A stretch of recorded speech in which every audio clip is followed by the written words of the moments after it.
नमस्कार दोस्तों, welcome to our YouTube channel. अगर आपको लग रहा है कि दुनिया में जो भी हो रहा है वो सिर्फ एक नॉर्मल जियोपॉलिटिकल टेंशन है, तो शायद आप पिक्चर का एक छोटा सा पार्ट देख रहे हो। रियलिटी ये है कि यूनाइटेड स्टेट्स और लगभग 40 to 50 कंट्रीज ने मिलकर एक नया सिस्टम बिल्ड करने की प्लानिंग कर रहे हैं। एक ऐसा सिस्टम जहां पर क्रिटिकल मिनरल्स जैसे silver, copper, rare earth minerals और बाकी स्ट्रेटेजिक कमोडिटीज के लिए कोऑर्डिनेटेड प्राइस फ्लोर सेट किए जाएंगे। और ये कोई छोटी बात नहीं है, क्योंकि ये डायरेक्टली चाइना को चैलेंज करने का स्टेप है। अभी तक चाइना ने इन मिनरल्स पर सिर्फ एक सप्लाई के थ्रू ही कंट्रोल नहीं बनाया था, बल्कि रिफाइनिंग कैपेबिलिटीज के थ्रू भी एक पावरफुल जियोपॉलिटिकल एडवांटेज क्रिएट कर लिया था। और अगर ये सिस्टम सच में इंप्लीमेंट होता है तो इसका इंपैक्ट सिर्फ ग्लोबल पॉलिटिक्स तक लिमिट नहीं रहेगा। इसका सीधा असर आपके इन्वेस्टमेंट्स, इन्फ्लेशन और फाइनेंशियल फ्यूचर पर पड़ेगा। सबसे पहले सिंपल लैंग्वेज में समझते हैं कि प्राइस फ्लोर का मतलब क्या होता है। प्राइस फ्लोर का मतलब होता है कि एक मिनिमम प्राइस फिक्स कर दिया जाए जिसके नीचे कोई भी कंट्री या कंपनी उस कमोडिटी को सेल नहीं कर सकती। अब सोचिए, अगर सिल्वर, कॉपर या रेयर अर्थ एलिमेंट्स के लिए ग्लोबल लेवल पर एक मिनिमम प्राइस डिसाइड हो जाता है, इसका सीधा सा मतलब है कि इन कमोडिटीज की वैल्यू आर्टिफिशियली सपोर्ट हो जाएगी।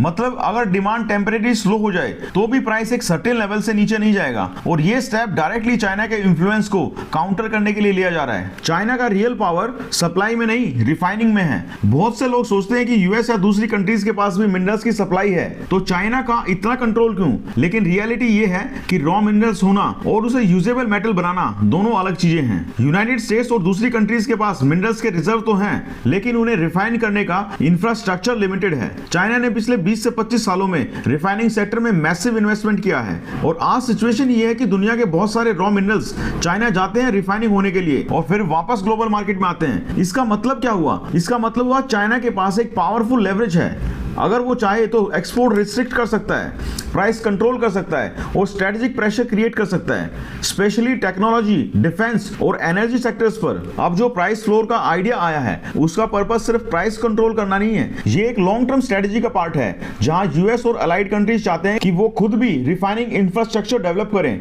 लेकिन ये ओवरनाइट पॉसिबल नहीं है। इसमें मैसिव कैपिटल लगेगा, न्यू प्लांट्स बनेंगे और रियलिस्टिकली देखा जाए तो इसमें 5 से 10 साल लग सकते हैं। तब तक प्राइस फ्लोर एक प्रोटेक्टिव शील्ड का काम करेगा, जिससे ग्लोबल प्रोड्यूसर्स को चाइना के अंडरकटिंग से बचाया जा सके। इसी बीच एक और इंपॉर्टेंट डेवलपमेंट हुआ। चाइना ओपनली ये सिग्नल दे रहा है कि वो लॉन्ग टर्म में युआन को ग्लोबल रिजर्व करेंसी बनाना चाहता है और इस प्रोसेस में गोल्ड को सेंट्रल रोल देना चाहता है। ये कोई सडन आइडिया नहीं है। चाइना पिछले कई सालों से गोल्ड एक्यूमुलेट कर रहा है। वो सिर्फ गोल्ड बाय नहीं कर रहा, गोल्ड का इंफ्रास्ट्रक्चर बिल्ड कर रहा है। प्रोडक्शन, इंपोर्ट, कंजप्शन, स्टोरेज, सब कुछ। उनका गोल सिंपल है, अगर एक नया ग्लोबल मॉनेटरी सिस्टम क्रिएट होता है तो उसका सेंटर चाइना होगा और डॉलर डोमिनेंस धीरे धीरे कम हो रहा है। एक इंपॉर्टेंट स्टैटिस्टिक्स समझिए, ईयर 2000 में ग्लोबल रिजर्व का लगभग 70% डॉलर में था और अब ये नंबर गिरकर 55 to 57% के आसपास हो चुका है। ये कोई ओवरनाइट कोलैप्स नहीं है, लेकिन ये एक स्लो शिफ्ट जरूर है। जैसे जैसे कंट्रीज अपनी रिजर्व डाइवर्सिफाई करती हैं, वैसे वैसे डॉलर पर डिपेंडेंस कम होता है और इसका एक चेन रिएक्शन होता है। जब डॉलर के लिए डिमांड कम होती है तो यूएस को अपने डेट्स को फाइनेंस करने के लिए ज्यादा इंटरेस्ट देना पड़ता है। ज्यादा इंटरेस्ट का मतलब है ज्यादा बोरोइंग,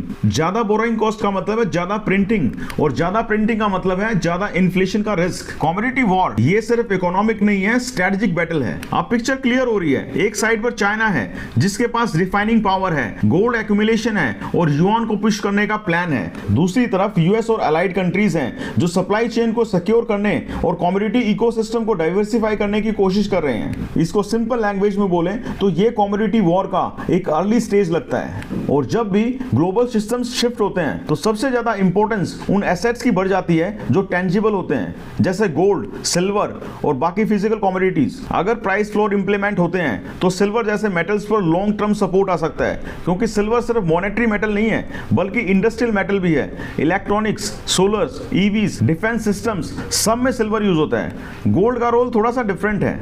गोल्ड ज्यादातर मॉनेटरी मेटल है। जब जियोपॉलिटिकल टेंशन बढ़ती है, करेंसी वॉर्स होती हैं या फिर फाइनेंशियल अनसर्टेनिटी आती है, तब लोग गोल्ड को सेफ हेवन की तरह देखते हैं। इसीलिए दोनों मेटल्स का रोल फ्यूचर में और स्ट्रॉन्ग हो सकता है, लेकिन डिफरेंट रीजन से। इंडियन इन्वेस्टर्स के लिए इसका रियल मीनिंग क्या है? इंडिया में गोल्ड और सिल्वर सिर्फ इन्वेस्टमेंट नहीं होते, वो एक कल्चरल और वेल्थ प्रिजर्वेशन एसेट्स भी होते हैं। और अगर ग्लोबल लेवल पर कमोडिटीज का इंपॉर्टेंस बढ़ता है तो इसका डायरेक्टली बेनिफिट इंडियन इन्वेस्टर्स को भी मिल सकता है। लेकिन एक इंपॉर्टेंट बात समझना बहुत जरूरी है, पैनिक में जाकर कुछ भी बाय कर लेना स्ट्रेटेजी नहीं होती। हर शिफ्ट में अपॉर्चुनिटी भी होती होती है और रिस्क भी होता है। लॉन्ग टर्म एक्यूमुलेशन, डाइवर्सिफिकेशन और पेशेंस, ये तीनों चीजें सबसे इंपॉर्टेंट होती हैं। सो गाइस, ये बिगिनिंग है, एंड नहीं है। सो दोस्तों, जो भी अभी हो रहा है ये सिंगल न्यूज इवेंट नहीं है, ये एक लॉन्ग टर्म शिफ्ट का सिग्नल हो सकता है जहां ग्लोबल सिस्टम धीरे धीरे चेंज हो रहा है। यूएस और चाइना के बीच कंपटीशन सिर्फ ट्रेड तक लिमिटेड नहीं है, ये टेक्नोलॉजी, करेंसी, कमोडिटीज और पावर स्ट्रक्चर तक एक्सटेंड हो चुका है। और ऐसे टाइम में सबसे इंपॉर्टेंट चीज होती है अवेयरनेस, पेशेंस और प्लानिंग। मार्केट हमेशा फास्ट रिएक्ट करता है, लेकिन सिस्टम स्लो चेंज होता है। तो जो लोग समझकर डिसीजन लेते हैं वो सर्वाइव करते हैं, और जो लोग हेडलाइंस देखकर रिएक्ट करते हैं वो कंफ्यूज ही रहते हैं। तो आने वाले सालों में कमोडिटी, स्पेशली गोल्ड और सिल्वर, सिर्फ एसेट्स नहीं रहेंगे, वो स्ट्रेटेजिक टूल बन सकते हैं। और शायद सबसे बड़ा सवाल ये नहीं है कि प्राइस कल क्या होगा, सबसे बड़ा सवाल है कि ग्लोबल सिस्टम किस डायरेक्शन में जा रहा है। इस पूरे ग्लोबल शिफ्ट में इंडिया का रोल भी धीरे धीरे बहुत ही इंपॉर्टेंट होता जा रहा है, और ये एक ऐसी चीज है जो लोग अक्सर इग्नोर कर देते हैं। इंडिया आज दुनिया के सबसे बड़े कंज्यूमर्स में से एक है। गोल्ड और सिल्वर का इंडस्ट्रियल डिमांड भी यहाँ स्टेडीली ग्रो कर रहा है, स्पेशली सोलर एनर्जी, इलेक्ट्रॉनिक्स और ईवी सेक्टर के एक्सपेंशन की वजह से। जब ग्लोबल लेवल पर क्रिटिकल मिनरल्स को स्ट्रेटेजिक इंपॉर्टेंस मिलने लगती है, तो इंडिया जैसे कंट्रीज जो डिमांड साइड पर स्ट्रॉन्ग है, उनकी इंपॉर्टेंस ऑटोमेटिकली बढ़ जाती है। इंडिया ब्रिक्स का पार्ट है और साथ ही वेस्ट के साथ भी स्ट्रॉन्ग इकोनॉमिक टाइज मेंटेन कर रहा है, इसलिए इंडिया एक बैलेंसिंग पोजीशन में है जहां पर वो दोनों सिस्टम्स के बीच में एक ब्रिज की तरह काम कर सकता है।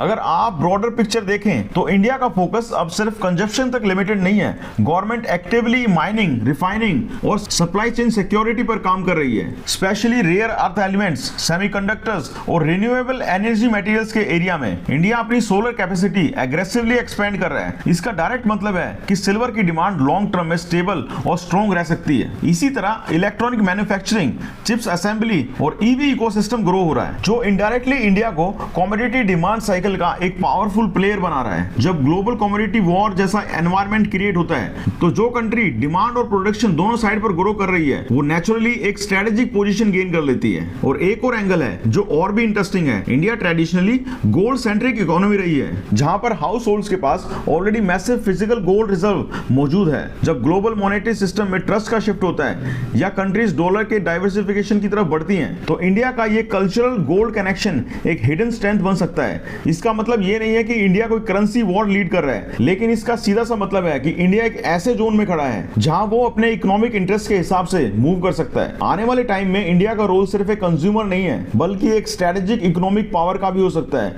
जो ईस्ट और वेस्ट दोनों के बीच में अपनी पोजीशन को स्मार्टली बैलेंस करता रहेगा। सो गाइस, अगर ये वीडियो आपको पसंद आई तो प्लीज इसको लाइक करें, शेयर करें अपने दोस्तों के साथ और सब्सक्राइब करें हमारे चैनल को ऐसे ही जियोपॉलिटिकल और फाइनेंस नॉलेज के लिए। Thank you so much.